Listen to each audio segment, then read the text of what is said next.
علیه السلام په زمانه کې چې کله قحط راغلی دغه د قحط زمانه وه سوره یوسف کې موږ واقعه په تفصیلي ذکر کړي د خدای هغه اهم نقطه هغه بعضې مفسرینو هغه ذکر کړي ده د دې الله پاک د رحمت په باره کې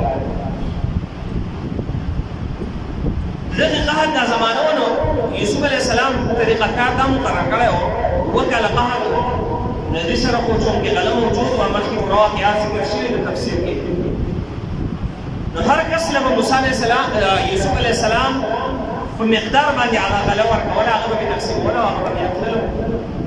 میاشت یا به کال کې هغه یو کور ته به یې هغه غله لېږله د هغې دامونو ته هغې څومره چې په دې کې یو کس راغی د یوسف علیه السلام چې کوم کسان مقرر کړو په غله باندې هغو پسې لاړو هغو نه یې غله طلب کړه هغو له ورکړه څومره چې به یې عام خلکو ته ورکوله دې کس نور هم وکړه دې کس وایي چې ما له نور هم راکړې دا کسان ورته د یوسف علیه السلام وایي چې موږ خو قانون دا دی د یوسف علیه السلام قانون دی ښودلی ټولو خلکو ته یو شان غله ورکړه دا ته مونږ درکړه نور خلکو ته یو څنګه ورکوله هغه شان مې تاله درکړه هغه وایي چې نه ما له نور راکړه نقل هغې د یوسف علیه السلام چې کوم غلامان وو هغو دا کس یوسف علیه السلام ته راوست او یوسف علیه السلام ته ټوله قصه بیان کړه چې دا کس نه غله لېږلی و چې ما ته نوره غله مزید هم راکړې یوسف علیه السلام هغه پوهه کړو چې ګوره دا غله په مقدار باندې د موږ هر کس ته په مقدار باندې ورکړو هغه ورته چې د یوسف علیه السلام نه مطالبه وکړو چې دا ما له نوره غله راکړه یوسف علیه السلام د خپل طرف نه هغه ته د حقې په مقدار نوره غله نور غنم وغیره غلې ورکړو هغه کس په درېیم پیر بیا مطالبه وکړه د یوسف علیه السلام نه چې ما ته نوره هم راکړه یوسف علیه السلام هغه ته غوسه شو هغه غلامانو تاله درکړه په ما پسې راوستې ما دله درکړه اوس په درېیم پیر بیا مطالبه کوي چې نوره غله راکړه نو څومره غله چې دی نو هغه غواړي هغه کس ورته وایي یوسف علیه السلام ته ته ما نه پېژنې که تا زه وپېژندلم چې زه څوک یم ته به ما ته نوره غله هم راکړي یوسف علیه السلام غوسه شو ته څوک یې چې داسې بار بار مطالبه کوي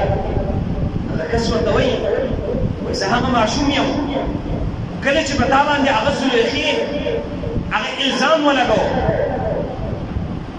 او په دغه وخت کې وشهد شاهد من اهلها ان كان قميصه قد من قبل فصدقت وهو من الكاذبين وان كان قميصه قد من دبر فكذبت وهو من الصادقين کله چې په تا باندې الزام ولګېدو په دغه وخت کې ستا په حق کې هیڅ چا ګواهي نه ورکوله په دغه وخت کې د دغې یوسف علیه السلام زلیخې د قام او د نسب نه هغه یو ماشوم چې دی هغه ګواهي ورکړې وه هغه ماشوم چې خبرې نه شوې کولی هغه ماشوم الله پاک هغه ګویا کو هغه ماشوم ګواهي ورکړه که بالفرض د یوسف علیه السلام قمیص هغه د مخکې طرف نه هغه سیرې شوی وي بیا یوسف علیه السلام هغه قصوروار دی او که بالفرض د یوسف علیه السلام قمیص د شا طرف نه هغه سیرې شوی وي یا زلیخا هغه قصورواره ده په هغه وخت کې چې ستا قمیص وکتلی شو هغه د شا طرف نه هغه سیرې شوی و په دغه وخت کې چې دی هغه زلیخا هغه قصورواره هغه ټهراو شوه د دغه یو ګواه د وجې نه او تا ته پته شته دی هغه ماشوم څوک دی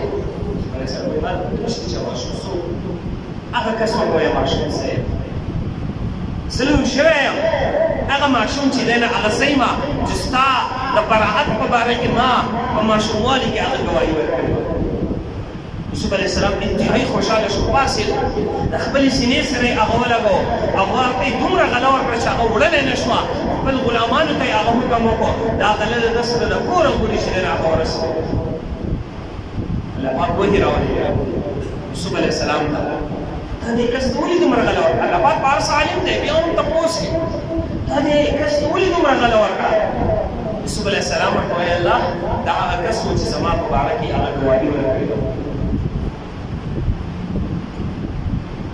نو زه انتهایي د ده نه خوشحاله شوم نو د خپل شان مطابق مې دغه اعزاز او انعام ورکړ الله پاک ورته ارشاد په دغه وخت کې فرمایي ای یوسف کله چې یو بنده هغه ما ته رجوع وکړي د ګناهونو نه توبه وباسي نیک اعمال کوي او زما طرف ته هغه راشي زه د دې بنده نه دومره خوشحاله یم څنګه چې ته د دغې کس نه هغه خوشحاله شوې او ده ته د خپل شان مطابق هغه انعام ورکړو زه د دغې بنده نه د خپل بنده نه دومره خوشحاله شم چې د خپل شان مطابق دغه انعام ورکړو او د الله پاک شان چې دی نو هغه انتهایي اوچت دی او د خپل شان مطابق انعام الله پاک دې بنده ته جنت